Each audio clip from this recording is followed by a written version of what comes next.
Tapi di konsili Nicea dibuat rumusan Yesus satu hakikat dengan Allah. Ya udah, sampai hari ini orang terus yakin bahwa dia sejajar dengan Allah. Dan itu yang saya tidak terima dan tidak percaya. Tapi yang kita hadapi dunia yang sudah terlanjur. Tapi saya punya pengikut saudara paling tidak. Oke. Intinya adalah dia menolak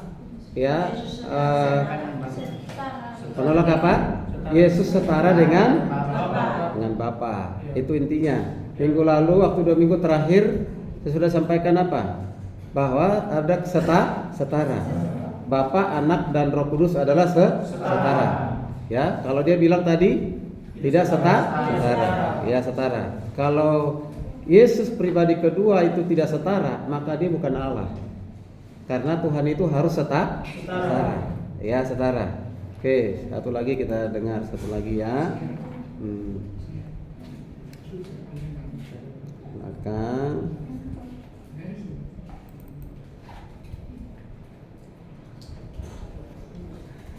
Tapi sebenarnya dari dahulu saya tidak setuju Yesus itu sejajar dengan Allah. Kita masih mahasiswa kali ya. Tapi sebenarnya nggak berani ngomong aja, takut di Pulau Soro ya apa namanya dianiaya.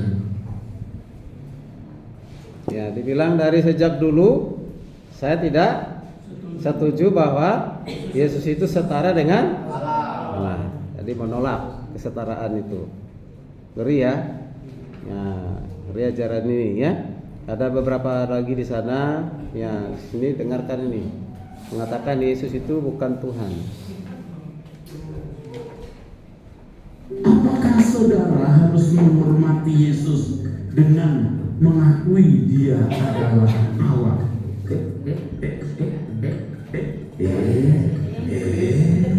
Jadi Yesus bukan Allah, Yesus itu Allah bro, tapi bukan Elohim Yahweh ya. Nanti saya jelaskan bahwa Yesus adalah Allah, Yesus adalah Elohim. Nah sekarang saya tanya lagi, Elohim itu artinya apa? Kamu ngerti nggak? Kok lu ngotot sih? Musa saja jadi Elohim bagi Firaun.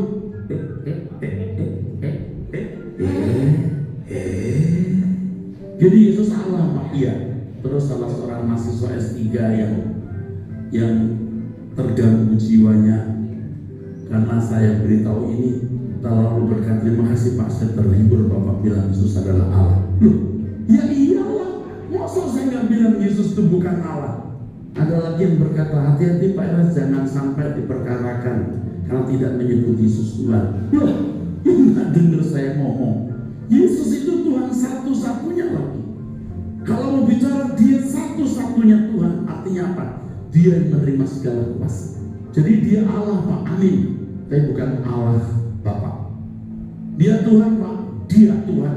Karena segala kuasa diberikan padanya.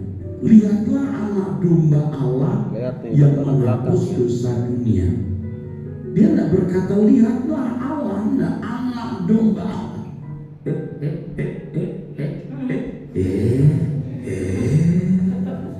Yang menyelamatkan, loh, menghapus dosa dunia, yang menyelamatkan. Pada juru selamatnya itu, juru selamat yang sebenarnya siapa? Yahweh.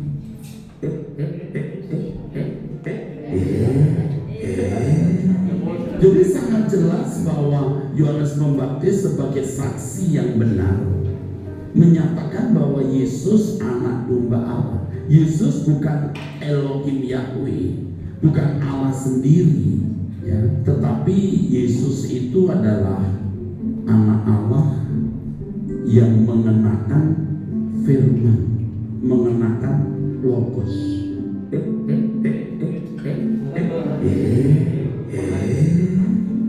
Logos itu ingat ya, saya sudah menjelaskan logos itu apa? Perkataan, hikmat, kebijaksanaan, kecerdasan. Jadi bukan hanya kata-kata. Logos itu hikmat, kebijaksanaan, kecerdasan, kuasa. Kalau itu menghinggapi Yesus, Yesus bisa buat apa saja.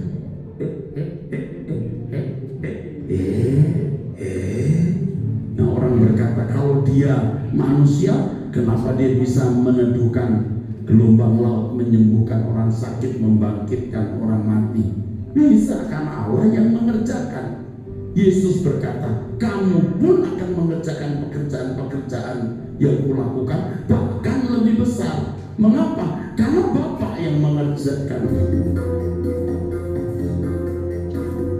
Oke, paham? Bisa nangkap nggak?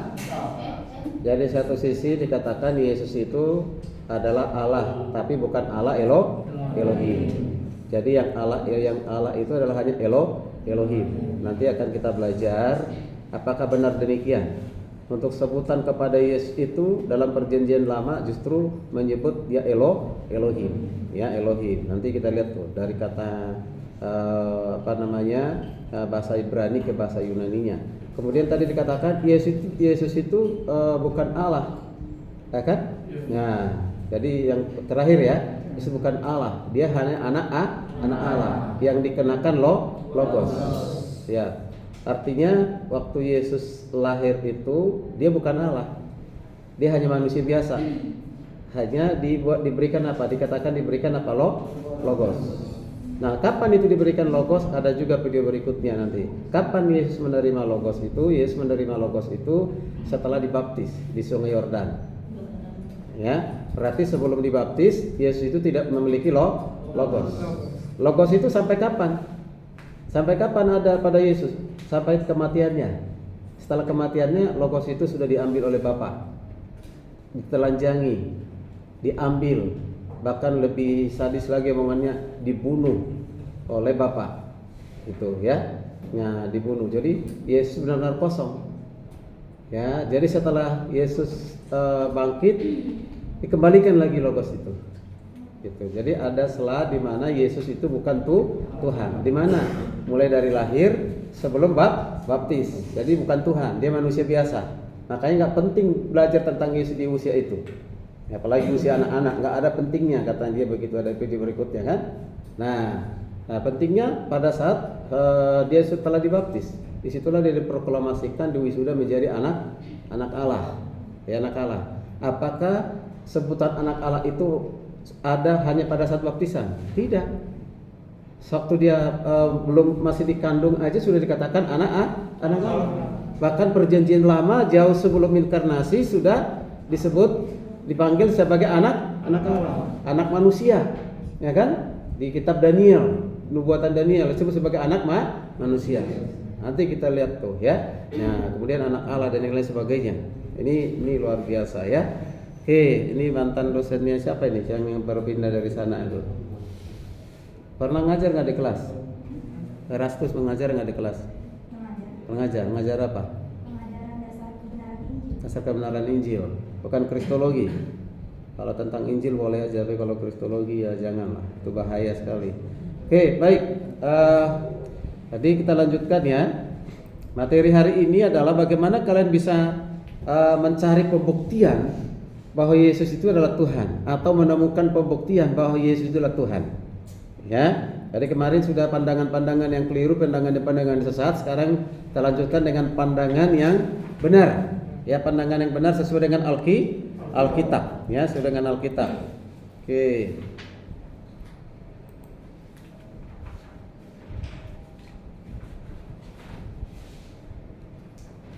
Sudah muncul? Nah, bagaimana membuktikan bahwa Kristus adalah Tuhan? Sebenarnya manusia tidak punya kuasa dan tidak punya kemampuan untuk membuktikan bahwa Yesus Tuhan. Ya, tidak. Siapapun itu, apalagi yang orang yang belum percaya, yang sudah percaya kepada Kristus saja masih banyak yang belum mengenal dengan benar, apalagi yang tidak. Lalu bagaimana kita bisa mengetahui bahwa Yesus itu adalah Tuhan? Yaitu dengan cara Tuhan sendiri. Jadi Tuhanlah yang berinisiatif, yang menyatakan, memperkenalkan dirinya. Ya. Jadi bukan manusia mencari Tuhan, saya mau mengenal Engkau Tuhan begitu. Tidak akan pernah satupun manusia mengenal Tuhan dengan benar. Mengapa? Karena semua manusia setelah jatuh dalam dosa. Itu dimulai dari Adam dan Hawa. Setelah gambar dan rupa Allah yang sudah rusak itu, manusia sudah kehilangan namanya hubungan dan persekutuan dengan siapa? Dengan Tuhan. Tersembunyi dan takut gitu ya. Nah, tapi Tuhan apakah membiarkan manusia dalam keadaan berdosa ini dalam satu ketakutan dan akan masuk neraka? Tidak. Yang memberikan solusi. Nanti kita belajar Kejadian 3:15 yang disebut dengan proto-evangelium, Injil pertama, yaitu perjanjian keturunan dari perempuan Hawa akan lahir nanti juru selamat. Akan mati di kayu salib, tetapi dia akan menang. Gitu ya. Itu kata meremukkan kepalanya. Mengapa kepala yang diremukkan? Karena di kepala itu kehidupan. Ya, kalau udah di kepala ini remuk, ya udah mati kan gitu ya. Ya, berarti siapa yang menang? Yang meremukkan yang menang. Siapa yang meremukkan itu? Adalah kuasa Allah. Meremukkan siapa? Setan, iblis begitu ya, yang merencanakan menggagalkan misi Tuhan. Ya tuh, peristiwa di mana Yesus setelah selesai berdoa dan berpuasa 40 hari 40 malam, ya kan? Nah, jadi dia digoda oleh siapa? Iblis. Ya, godaan itu ada menyangkut banyak hal, menyangkut kebutuhan jasmani, jabatan, kuasa, ya kan? Nah itu, tapi Yesus mengalahkan siapa? Iblis. Nyala engkau karena ada firman gitu ya. Nah, sekarang bagaimana membuktikan bahwa Yesus itu adalah Tuhan? Ya, ada 3 hal. Yang pertama, ya, di diktat kalian ada ya. Yang pertama itu adalah apa? Kita harus tahu keberadaan Kristus sebelum inkarnasi. Di mana Yesus sebelum menjadi manusia? Itu ya. Nah, di mana Yesus Kristus sebelum manusia? Apakah dia sudah ada? Apakah keberadaannya itu dibuktikan oleh Alkitab sebelum dia lahir?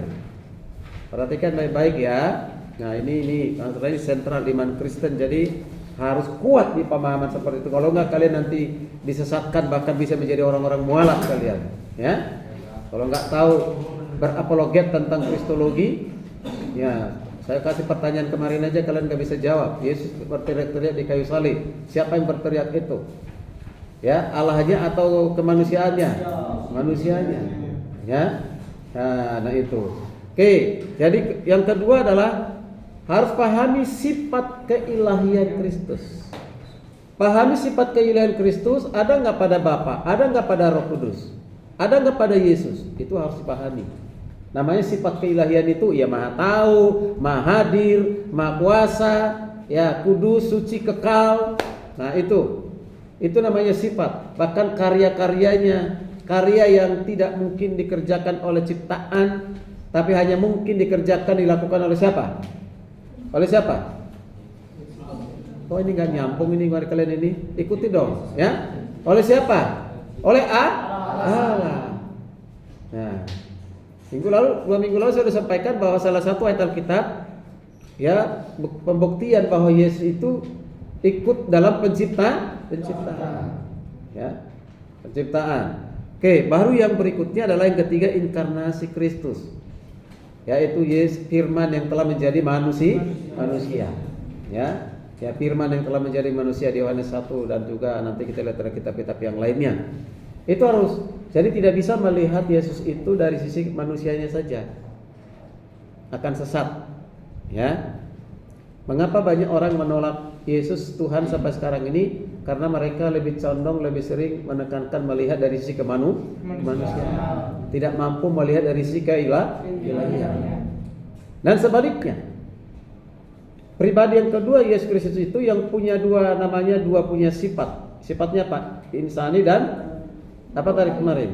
Ingat tuh, insani dengan apa? Ilahi. Ya. Nah, jangan lupa itu ya. Insani ilahi. Jadi harus juga melihat dari sisi keilahiannya. Nah, keilahiannya. Jadi bukan hanya dari kemanusiaannya, dari sisi insaninya. Kalian kemarin ada tugas sudah dikerjakan belum itu? Sudah. Ya, mengapa Allah harus menjadi juru selamat dan mengapa manusia harus juru selamat? Ini sudah dikerjakan, nanti dikumpulkan ya. Oke. Jadi 3 hal ini. Nah, ini waktunya sangat banyak untuk membahas hal ini. Nah, sekarang kita perhatikan yang pertama, yaitu Kristus dalam prainkarnasi. Ya, Kristus dalam prainkarnasi. Ada di diktatnya ya. Perhatikan, ada ya. Perhatikan di diktatnya. Tahu maksudnya Kristus dalam prainkarnasi? Maksudnya itu sebelum dia menjadi manusia. Ya, sebelum. Jadi orang bilang menjelma, ada yang menolak, tidak setuju. Jadi lebih tepat sebelum berinkarnasi. Oke. Nah, arti dari praekstensi. Apa itu artinya praekstensi? Ya. Artinya apa? Bersama-sama 2 3 ya. Ya. Jadi praekstensi itu, ekstensi Kristus itu berarti Yesus telah ada sebelum dia lahir. Itu. Jadi Yesus itu sudah ada sebelum dia lahir. Bahkan Kristus telah ada lebih dahulu sebelum kelahirannya. Berarti dia kekal. Yesus itu kekal. Jadi bukan Bethlehem tempat kelahiran Yesus. Awal dari permulaan Yesus itu bukan di Bethlehem. Ya. Sebelum lahir di Bethlehem dia sudah ada. Nanti kita lihat ayat Alkitab yang membuktikan hal itu. Jadi bukti tentang praekstensinya telah diterima oleh para ahli teolog sebagai bukti kekekalannya.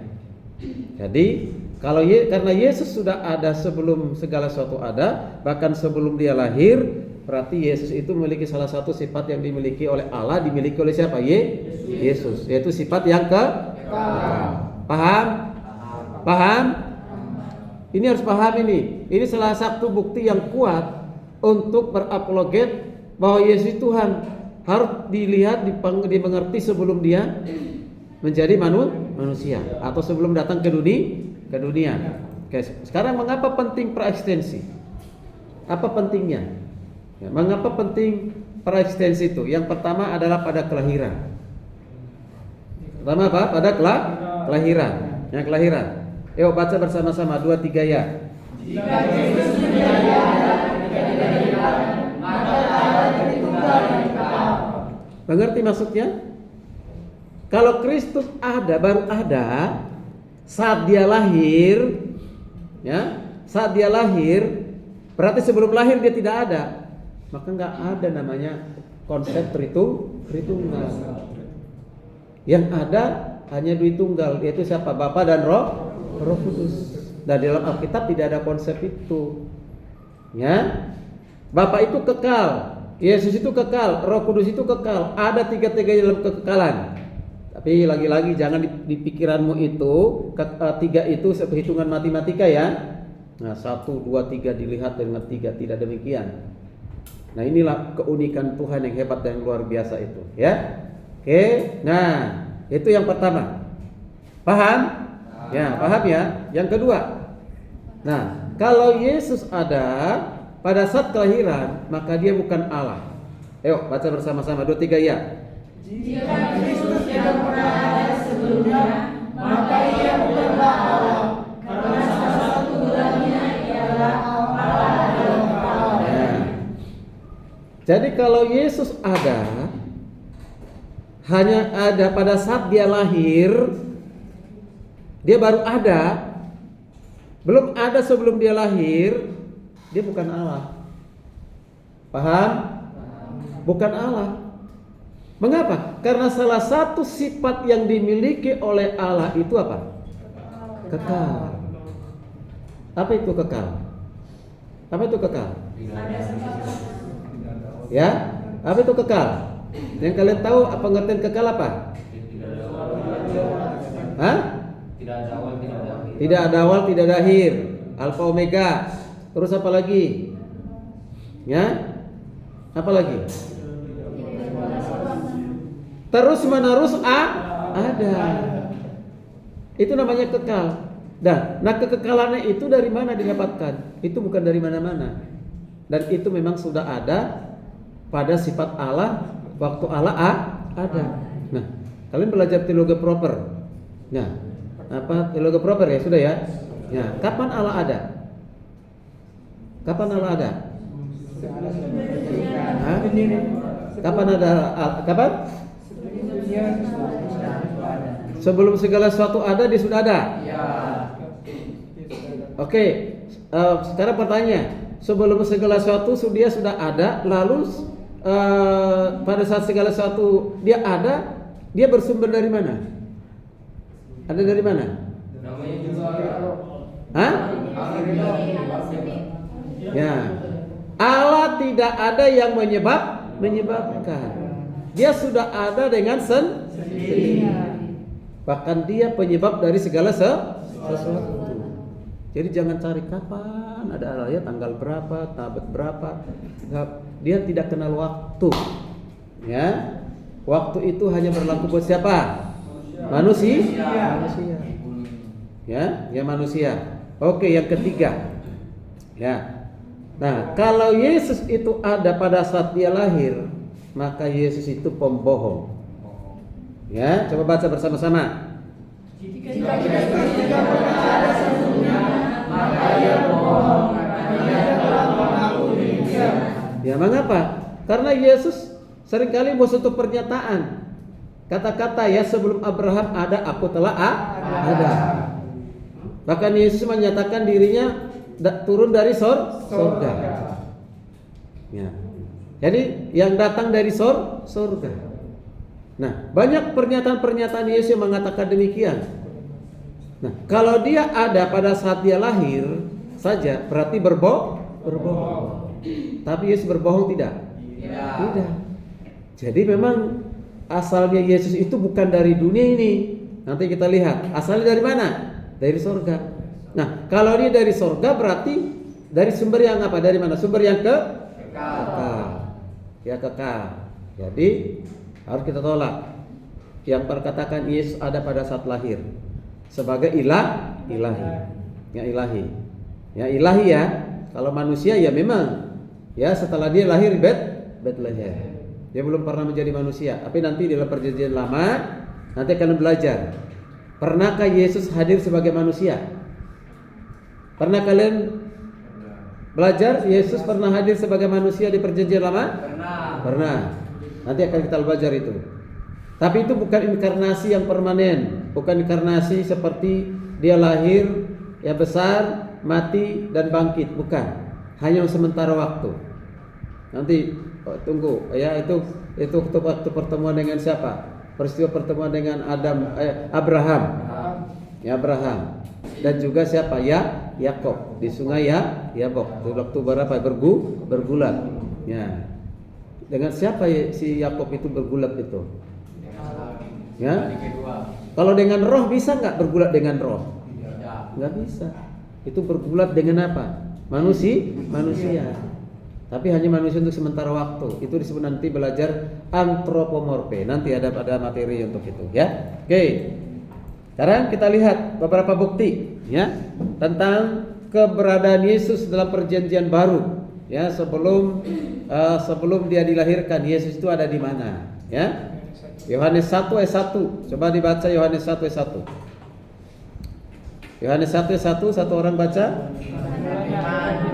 Pada mulanya adalah terus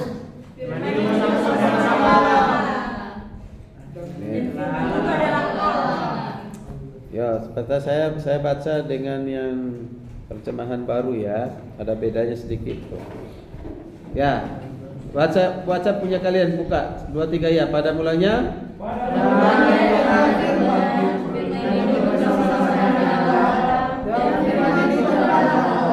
ya, di kitab saya ini terjemahan yang baru. Pada mulanya sudah ada firman. Beda nggak?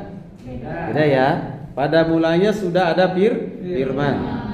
Firman itu bersama-sama dengan Allah, dan firman itu adalah Allah.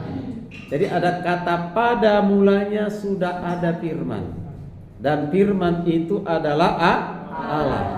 Nah, nanti kalau lihat selanjutnya ya. Nah, perhatikan siapa yang dimaksud dengan firman itu.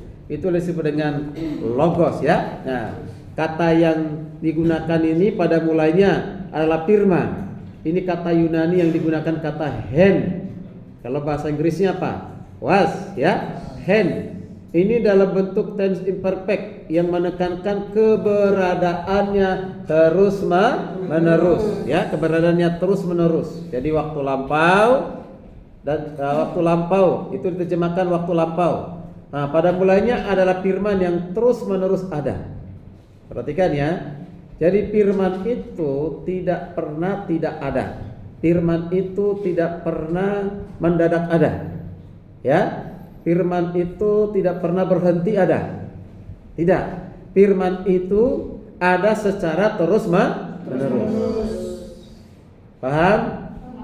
Saya? Nah, ini jadi itu. Nah, perhatikan. Maka apa kata Yohanes ini sangat jelas sekali, ya, mengatakan pada mulanya Yohanes memungkinkan besar kembali pada awal mula semesta, alam semesta. Ya, pada mulanya alam semesta. Jadi sebelum alam semesta ada, firman itu sudah ada. Ya. Jadi tidak mungkin segala sesuatu ada baru ada firman. Lalu siapa yang menciptakan segala sesuatu? Ya kan? Nah, ya, ciptaan pertama, kedua, ketiga sampai ke-6. Nah, sebelum kejadian itu firman itu sudah ada. Ya. Berfirmanlah Tuhan, ya, menciptakan apa? Cakrawala misalnya dan seterusnya, ya. Nah itu. Jadi itu sudah ada. Ya. Nah, nanti makanya kita lihat ada Kejadian 1:26 yang mengatakan marilah kita menjadikan manusia. Nah, kalau kata kita itu tunggal atau jamak? Jamak. Kalau jamak itu berarti lebih dari satu. Ya. Oke. Baik. Nah, nanti itu penting sekali. Nah, perhatikan lagi. Pengertian dari Yohanes 1 ayat 1 ini tolong diperhatikan, kalau nggak mengerti nanti ditanya, ya. Pada mulanya lah firman, itu tadi ya. Atau pada mulanya sudah ada firman. Ya, ini terjemahan baru. Firman itu bersama-sama dengan Allah dan firman itu adalah Allah. Perhatikan kata bersama-sama. Ya, bersama-sama. Sorry.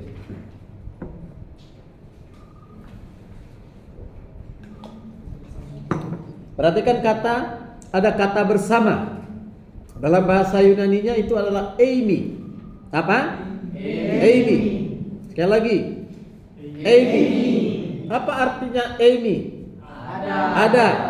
Adalah. Berada. Sama. Seperti. Itu kata eimi. Dia sudah ada. Atau bisa dikatakan adalah. Ya, adalah. Ya, itu ya. Nah, ini jelas. Berarti Yesus itu ialah firman telah menjadi manusia sebelum dia berinkarnasi, dia sudah ada secara terus menerus. Sejak ada Allah, dia sudah ada. Nah, dan tidak ada satupun yang tahu kapan ada Allah dan tidak ada awalnya, tidak ada akhirnya. Paham? Oke. Contoh satu lagi ayat Alkitab. Ya, kita lihat. Yohanes 8 ayat 58. Ayo baca. Yohanes 8 ayat 58. Ini adalah suatu pembuktian, ya, yang dibuktikan oleh Yesus sendiri yang mengatakan, ya. Yohanes berapa? 8. Yohanes 8 ayat yang ke-58. Mulai dari ayat 57 aja dulu baca. Ayo sama-sama. Ayo.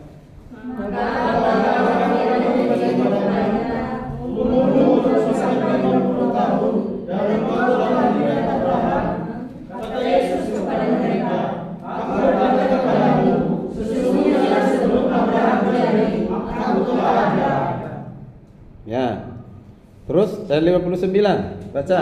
Lalu mereka meminta untuk kembali dia, tetapi Yesus menghilang dan meninggalkan bait Allah. Perhatikan ya. Lalu kata para pemuka Yahudi, tokoh-tokoh agama ini kepada Yesus, umurmu belum 50 tahun dan engkau telah melihat Abraham.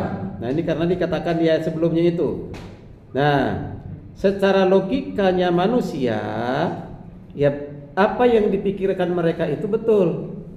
Ya kan? Kau kan baru lahir. Umurmu aja belum 50 tahun. Abraham apa nama nenek moyang kami sudah ratusan tahun yang lalu, lebih, ya kan? Nah, kau sudah lihat kapan kau melihat gitu. Ya kan? Nah ini. Jadi Yesus ini dianggap ini penista agama ini, ya. Nah, oke, perhatikan. Kemudian apa jawab Yesus? Perhatikan di ayat yang ke-58 ya. Nah, lebih dipertegas lagi. Kata Yesus kepada mereka, sesungguhnya aku berkata kepadamu, sebelum Abraham ada, aku telah ada. Membuat mereka tambah marah ini. Orang-orang Farisi, ahli Taurat, tokoh agama, mereka tambah marah. Mana bukti marahnya? Di ayat yang ke-59. Lalu mereka mengambil batu untuk melempari dia, tetapi Yesus menghilang dan meninggalkan bait Allah. Mengapa mereka sampai melempari Yesus dengan batu? Ya, mengapa? Mengapa? Ya, karena secara tidak langsung di situ Yesus mengatakan bahwa Dia adalah Allah. Itu loh. Ya, sebelum Abraham ada, aku telah ada. Ini kami tahu siapa bapakmu, siapa ibumu, siapa anakmu, siapa adik-adikmu, dan engkau lahir di mana. Masa sebelum Abraham ada engkau telah ada? Nah, membuat mereka marah. Nah, artinya apa? Yesus mengatakan, hei, ini aku yang di depanmu ini adalah Allahnya Abraham, Allahnya Ishak, Allahnya Yakub. Sebelum mereka itu semua ada, saya sudah ada. Ngerti? Ya?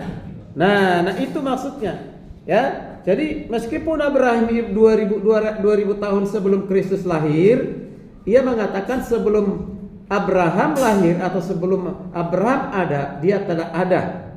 Ya, meskipun Yesus lahir di Bethlehem, ia mengklaim telah ada sebelum Abraham. Ya, nah perhatikan kata sebelum Abraham lahir, atau dikatakan Kristus telah lahir dan terus menerus. Kristus itu ada. Ya. Maka pernyataan aku adalah ini satu menunjukkan pada keilahiannya. Ingat ya, kalau dikatakan aku telah ada sebelum Abraham ada, itu menyatakan apa? Sifat keilahiannya.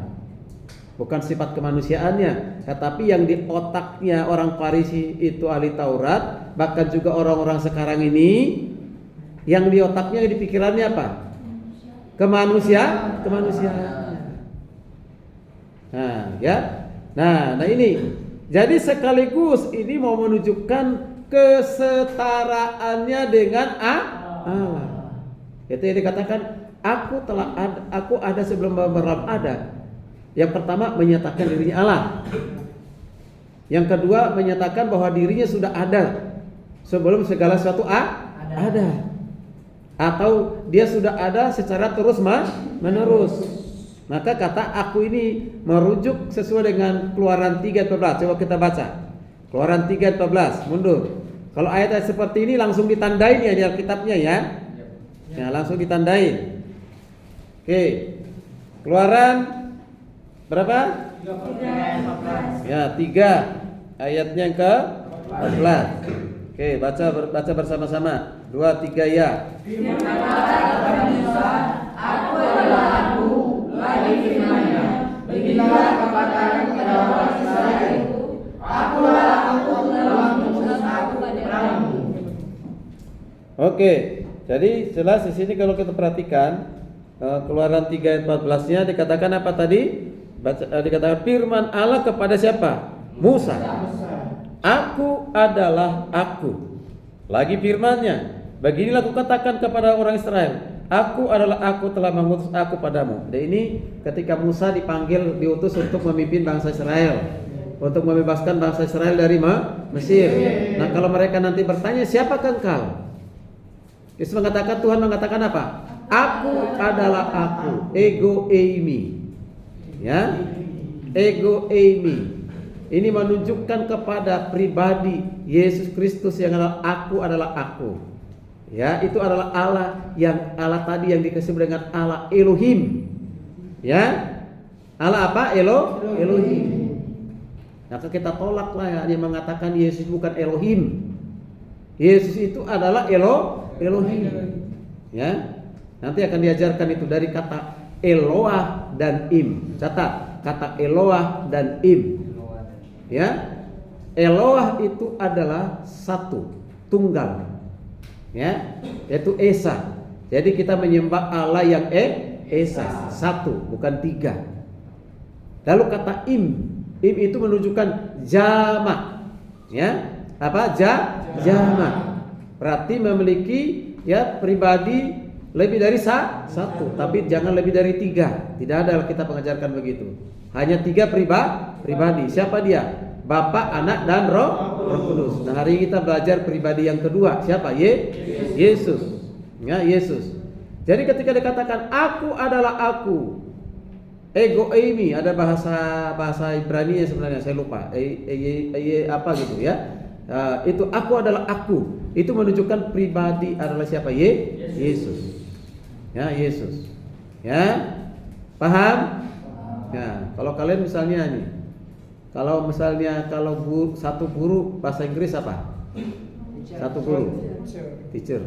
Tapi kalau banyak guru teacher. Ya kan? Ada tambahan s. Dan demikian juga dalam bahasa Ibrani. Kalau ada tambahan im, itu berarti menunjukkan ada kejamakan. Misalnya Immanuel, itu kata im di depan kan? Nah, Noel itu sama dengan disebut dengan Eloah, yaitu apa? Ya, satu, tunggal, ya kan? Nah, jadi im, ya. Jadi Allah yang hadir di dalam tiga pribadi, gitu, ya, jelas ya? Oke. Jadi ini apa yang dikatakan oleh Yohanes ini di Yohanes 8:58 ini diambil dari kitab yang merujuk dari Keluaran 3 ayat 14. Ya. Jelas? Halo, jelas? Ya. Sekarang lanjutkan satu ayat Alkitab lagi, Ibrani 1 ayat 8. Ayo, Ibrani 1 ayat 8. Baca bersama-sama. Ibrani 1 ayat 8. Ayat-ayat seperti ini langsung ditandai di Alkitab kalian. Yo.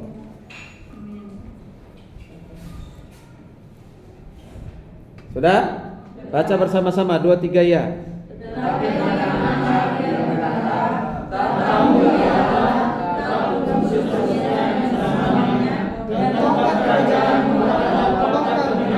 Ya. Ayat ini menunjuk kepada siapa ini? Ikan tentang anak. Siapa itu anak? Yesus. Itu pribadi yang kedua ya. Ya, dari Trinitas. Jadi katakan tentang anak, ia berkata, tahtamu ya Allah tetap seterusnya dan selamanya, dan tongkat kerajaanmu adalah tongkat kebenaran. Kita perhatikan pemahaman dari ayat itu. Jadi dalam ayat 8 ini sebenarnya penulis ini Ibrani memulai dari suatu kutipan. Ini diambil dari Perjanjian Lama, dari kitab Mazmur ya. Ya, dari kitab Mazmur. Nah, kata pengantar untuk pernyataan itu adalah tetapi tentang anak. Perhatikan nih. Lihat yang di bawah di depan itu. Ada huruf besar apa saya kasih miring ya. Tentang anak. Berarti tentang siapa? Tentang Yesus. Tentang siapa? Yesus. Ya, karena Bapa belum pernah jadi anak. Roh Kudus belum pernah menjadi anak. Yang satu-satunya pernah menjadi anak siapa? Ya, Yesus. Nah, jadi pernyataan yang berikutnya ada kata berkaitan dengan siapa? Dengan Kristus. Oke, perhatikan. Oleh karena itu, tahtamu ya Allah tetap seterusnya dan selamanya. Artinya, tahtanya Yesus itu yang dia adalah Allah tetap ada untuk seterusnya dan selamanya. Nah, ini berbicara tentang Yesus yang yang adalah Allah, dia tetap ada dan seterusnya ada, selama-lamanya ada. Berarti menunjuk apa ini? Kekekalan Kristus. Nyambung? Paham? Ya, oke. Nah, ini berarti ini sudah semakin diperkuat ya, menunjukkan Yesus sudah ada sebelum dia berinkarnasi. Sekarang kita lihat lagi ayat Alkitab yang lain. Kolose. Yo, Kolose 1:17. Kolose berapa? Ya, Kolose 1 ayatnya yang ke-17. Ditandain ya. Oke. Ayo baca bersama-sama. 2 3 ya.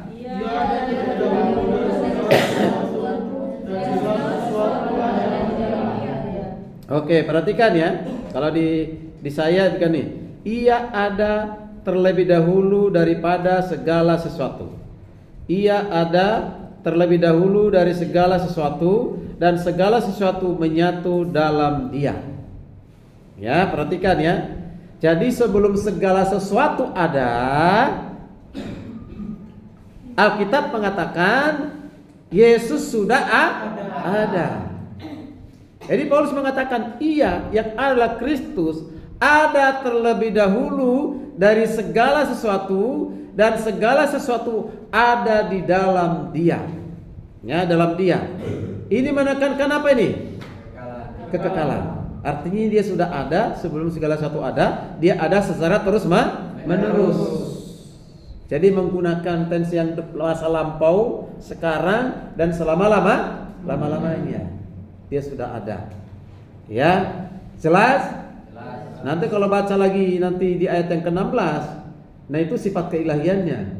Coba baca ayat 16. Sifat keilahiannya. Kalau ini menunjukkan kepada sifat kekekalannya. 16 itu menunjukkan kepada sifat keilahiannya. Baca ayat 16. Yuk, baca bersama-sama. 2, 3 ya. Karena di dalam Dia telah diciptakan segala sesuatu yang ada di surga dan yang ada di bumi, yang kelihatan dan yang tidak kelihatan, baik singasana maupun kerajaan, baik pemerintah maupun penguasa, segala sesuatu diciptakan oleh Dia dan untuk Dia. Ya, segala sesuatu diciptakan siapa? Yesus. Ya, diawali dengan karena di dalam Dia itu Yesus Kurios, ya, yaitu Kurios atau Lord. Ya, dikatakan telah diciptakan segala sesuatu di dalam siapa? Di dalam Yesus. Sudah dijelaskan tadi itu, baik di sorga, di bumi, yang kelihatan, tidak kelihatan, singgasana dan seterusnya. Ya, bahkan diulang lagi di kalimat terakhir, segala sesuatu diciptakan melalui Dia untuk Dia. Wow, luar biasa. Kalian masih ragu bahwa Yesus Tuhan? Ya, jangan sampai ada yang ragu. Mungkin engkau sudah pernah diragukan dengan ajaran-ajaran yang miring sekarang ini. Ya, oke. Jadi tetap kita percaya dengan apa yang dikatakan oleh bapak-bapak gereja. Ya, gereja. Mereka bukan mendirikan atau membuat Yesus Tuhan seperti tuduhan begitu. Ada yang menuduh itu yang membuat Yesus itu Tuhan, yaitu bapak-bapak gereja. Ini ajaran sesat. Ya, mereka bukan membuat Yesus Tuhan, tapi mereka merumuskan teologi yang benar, ya. Karena banyak ajaran-ajaran yang sesat pada saat itu, yaitu Arianisme, ya, ajaran detisme, ajaran apa lagi itu? Ya, banyak ya, Arianisme dan lain-lain, ya. Banyak sekali yang sudah kalian pelajari itu, ya. Maka dirumuskan. Oke, sekarang kita lanjutkan lagi. Sekarang perjanjian lama. Tadi itu ada perjanjian baru. Masih banyak ayat Alkitab yang membuktikan Yesus sudah ada dalam kekekalan. Tapi saya hanya berapa tadi saya kasih itu? 3 ya. Pertama Yohanes 1, Yohanes 5:58, kitab Ibrani 4 ya. Kitab Ibrani 1 ayat yang 8, kemudian Kolose 1 ayat 17. Jangan pernah lupa itu. Ya. Diingat, dipengerti, dipahami. 4 itu aja udah cukup kalau kalian melakukan apologet tentang kristologi, ya. Dengan 4 itu udah sangat cukup. Tapi harus bisa dipahami dengan baik. Sekarang kita lanjutkan dengan perjanjian lama. Mika 5 ayat 1. Mika 5 ayat 1. Perjanjian lama, ya. Oke, silakan yang sudah ketemu silakan dibaca Mika 5 ayat 1. Bila firman Tuhan, tetapi engkau hai Betlehem Efrata, hai yang terkecil di antara kaum-kaum Yehuda, daripadamu akan bangkit bagiku seorang yang akan memerintah Israel, yang permulaannya sudah sejak purbakala, sejak dahulu kala. Oke, perhatikan dari kitab Mika pasal 5 ayat 1 itu apa yang kalian pelajari, pembuktian bahwa Yesus itu sudah ada sebelum dia lahir berinkarnasi.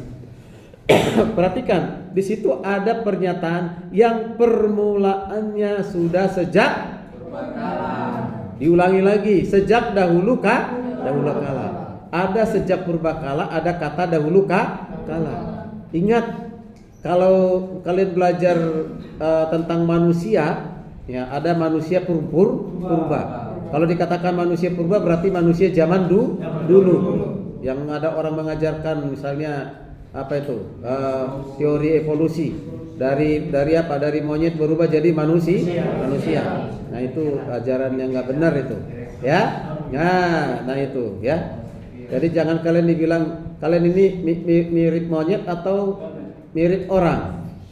Ya kan? Nah itu. Jangan gunakan itu, engkau mirip monyet katanya begitu ya. Nah, kita ini bukan diciptakan dari jenis binatang. Kita ini diciptakan manusia yang sempurna, ya, sempurna. Jadi ini bukan menunjuk kata sejak purbakala dahulu kala. Ini bukan menunjukkan tahun, waktu, abad, bukan.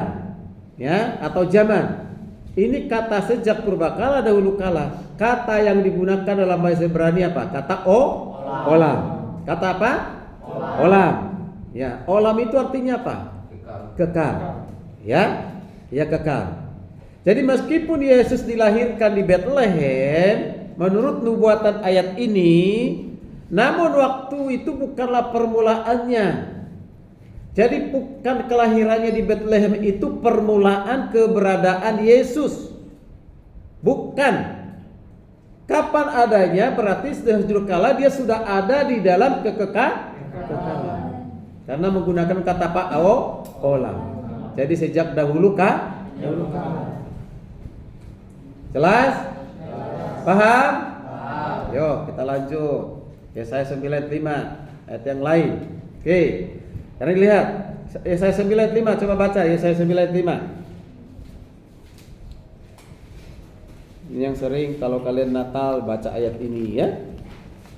Sebab seorang anak telah lahir untuk kita, seorang Oke. putra telah diberikan untuk kita, lapang pemerintahan Bersama-sama supaya sama diberkati. 2, 3 ya. Sebab seorang anak telah lahir untuk kita, seorang putra telah diberikan untuk kita, lambang pemerintahan ada di atas bahunya, dan namanya disebut orang nasihat dari Allah yang kasar, Bapa yang kekal, Raja yang damai. Oke. Nah, ini adalah nubuatan tentang siapa? Yesus. Pribadi yang kedua. Jadi Yesaya 5 ini perhatikan ada kata Bapa yang kekal. Apa? Bapa yang kekal. Ingat, ini bukan menunjuk kepada pribadi yang pertama. Oke? Jangan sampai kalian memahami ini menunjuk kepada pribadi yang pertama, tidak. Yang menunjukkan bahwa Yesus itu adalah Bapa dari segala kekekalan. Ya, dari segala kekekalan, ya. Yaitu dari Kristus bukan Bapa. Bapa bukan Kristus. Kristus adalah Kristus, Bapa adalah Bapa. Jadi jangan kan Bapa Kristus, nah berdua begitu. Ya Bapa, Kristus ya Kristus. Kalau engkau enggak sebutkan Bapa pun tidak apa-apa, sebut Kristus saja enggak sudah cukup kan gitu ya. Ya. Nah, oke. Jadi ini sekali lagi, jadi Bapa ini bukan menunjukkan pribadi yang pertama yaitu sebagai Bapa. Nah, ini adalah mengusulkan praeksistensi atau kekekalan dari siapa? Yesus. Karena kan sudah dimulai dengan kata apa? Seorang anak telah lahir atau seorang putra. Bapa tidak pernah lahir. Ya, pribadi pertama ya. Roh Kudus juga tidak pernah lahir. Tidak pernah disebut putra Bapa. Bapa itu jadi putra gitu ya. Roh Kudus jadi putra. Itu enggak ada konsep Alkitabnya ya. Oke. Jadi katakan di sini, tumpuk pemerintahan ada di atas bahunya. Artinya dia pemerintah. Nah, kalau pemerintah berarti dia raja. Ya, bahkan Yesus itu akan disebut sebagai King of King. Apa itu? Raja di atas segala raja. Namanya disebut sebagai penasehat ajaib. Nah, diberikan nama kepada Yesus dengan penasehat ajaib. Lalu dikatakan Allah yang perkasa. Jadi Yesus dikatakan dia Allah yang perkasa. Lalu dikatakan apa lagi? Dia Bapa yang kekal. Lalu Raja damai. Jadi yang menjadi sorotan kita itu adalah kata Bapa yang kekal. Oke? Paham? Bisa diikuti? Sudah? Nah, ini yang kedua di dalam perjanjian lama. Masih banyak. Jadi sekarang kita lihat bukti Ya, bukti Yesus itu secara tidak langsung mengatakan bahwa dia adalah Allah. Ya. Coba kita baca Yohanes 3 ayat 13. Silakan dibuka Yohanes 3 ayat yang ke-13. Yohanes 3:13. Ini asal mula dari Yesus itu, ya. Sudah ketemu? Ya, bagi yang sudah ketemu baca bersama-sama 2 3 ya. Tidak ada seorang pun yang naik ke surga selain daripada Dia yang turun dari surga, yaitu Anak Manusia. Ya. Dikatakan di sini apa? Tidak seorang pun yang telah naik ke surga selain Dia yang telah turun dari surga. Siapa dia? Anak manusia. Siapa itu anak manusia itu? Yesus. Nah, sederhananya gini. Tidak ada yang pernah turun ke dunia ini, ya, dan naik ke surga selain Dia yang sudah pernah turun dari surga ke bumi. Nah, tidak ada. Sampai kadang-kala ada orang punya kesaksian, dikatakan dia naik turun surga. Kalau saya sudah di surga nggak mau turun lagi ke dunia ini, kan? Malas sudah, apalagi 5 tahun ke depan saya sudah malas, kan? Ya, tapi karena saya punya tugas tanggung jawab, ya itu untuk mendidik sebanyak mungkin hamba Tuhan, harus tetap semangat. Ya, semangat. Oke. Jadi baru kali ini saya tidak menerima presiden yang dipilih dengan kecurangan, ya. Oke, baik. Kan saya tolak kapanpun, ya. Ya, oke. Jadi ini perhatikan baik-baik di sini, ya. Jadi katakan turun dari surga, ya, surga. Jadi berarti Bethlehem itu bukan tempat awalnya Yesus ada, ya, begitu, ya. Nah, jadi ia berarti sebelumnya di mana tinggalnya? Surga. Saya sudah pernah ke surga? Belum. Siapa yang mau ke surga? Kami banyak. Nah, ya. Dulu ada para mahasiswa, Pak, saya nggak mau ke surga, Pak. Mengapa? Aku masih mau hidup di dunia ini. Wah, nah, kan kalau mau ke surga itu harus mati, Pak, katanya. Ya, itu bisa saja, tetapi kalau kita mau ke surga, ya ada juga nanti pada saat Yesus datang diubah, masih dalam keadaan hidup diubah dengan sekejap mata. Nanti ada di eskatologi itu, ya. Oke, tapi yang sudah mati dalam Kristus, mati secara fisik, akan dibangkitkan. Ya, dibangkitkan, diberikan tubuh kemuliaan. Ya, kemuliaan. Pak, bagaimana dong, Pak? Mereka yang dibakar gak ada tubuh. Ya semuanya yang waktu di ini pun yang di kuburan itu pun habis nggak? Habis kan? Tinggal apa? Debu. Maka dia katakan engkau berasal dari debu kembali jadi debu. Tubuhnya bukan itu lagi. Tubuh yang baru. Wow, ya. Kualitasnya sama dengan tubuh kemuliaan yang dimiliki oleh siapa? Yesus. Ya, bersyukurlah, ya kan? Pastikan kalian harus masuk ke situ. Jangan sampai kalian nanti kita tidak ketemu. Saya cari. Dulu waktu di kelas ada seperti orang ini kok ada menghilang. Kok Victor kemana? Kok nggak ada? Ya kan? Pak, dia daftar di sana, Pak. Ketemu dengan Michael Jackson. Di mana? Karena dia fan dengan Michael Jackson. Jadi dia pilih dia bukan surga, Pak, pilih neraka. Nah itu. Nah, terus ditanya lagi si Welmi di mana? Waduh, dia fannya dengan Madonna, Pak. Ya, penyanyi Madonna Amerika itu, Pak, dia ngefans itu. Dia dipilih di sana. Nah, gitu. Ya, tapi tidak demikian, ya. Ya, gitu. Kita bersama-sama menjadi warga kerajaan surga.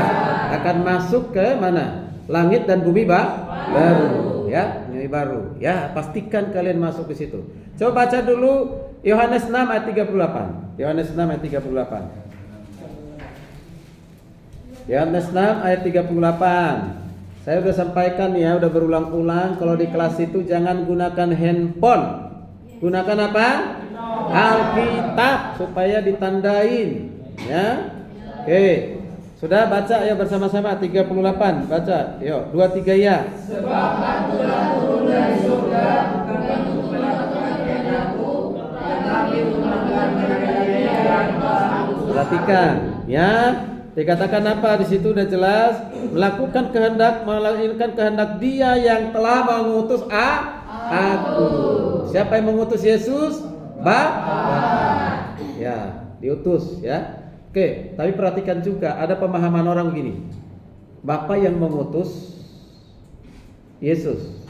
sebagai anak Allah menjadi manusia. Ya, dikatakan di mana-mana yang mengutus itu lebih berkuasa daripada yang diutus. Barometernya siapa? Manusia. Misalnya presiden mengutus siapa? Mengutus menteri. Berarti berbicara atas nama presiden. Atau presiden mengutus siapa? Duta besar ke negara lain. Nah, siapa yang lebih berkuasa? Presiden. Diberikan kuasa kepada siapa? Duta besar. Ini nggak boleh jadi barometer, ya. Jangan jadikan manusia menjadi barometer hubungan antara bapa dengan anak. Masa barometernya manusia? Siapa manusia? Manusia punya keterbatasan. Bisa nggak itu duta besar itu hadir di waktu yang sama, di hari yang sama, jam yang sama, di tempat yang berbeda? Bisa nggak? Bisa nggak? Terbatas. Ya kalau di Jerman ya Jerman aja, kan gitu. Nggak ada bisa tiba-tiba jam yang sama ada di Indonesia. Yang bisa ada di segala tempat dengan waktu yang sama bersamaan siapa? Tuhan. Ya. Jadi jangan pahami Yesus itu dalam hal utusan itu barometernya manusia. Itu salah, keliru, ya. Kata mengutus itu adalah relasi. Kata mengutus itu adalah hubungan yang kekal. Diutus oleh Bapa. Bukan Bapa berarti yang lebih besar, Bapa yang lebih berkuasa. Tidak, kuasanya sama dan tidak pernah bertentangan. Ya, apapun yang dilakukan oleh Yesus itu semua program dari Allah. Yang mengutusnya itu adalah Bapa, ya. Dan dia diutus menjadi manusia dan dia adalah Allah itu sendiri. Jangan dibagi-bagi Allah. Satu Allah di Bapa, satu Allah di Yesus, Allah Roh Kudus begitu. Jadi ada 3 Allah, bukan. Allah itu Esa, tapi menyatakan diri dalam 3 pribadi. Jelas? Jelas? Oke. Ada pertanyaan? Kalau tidak ada, kita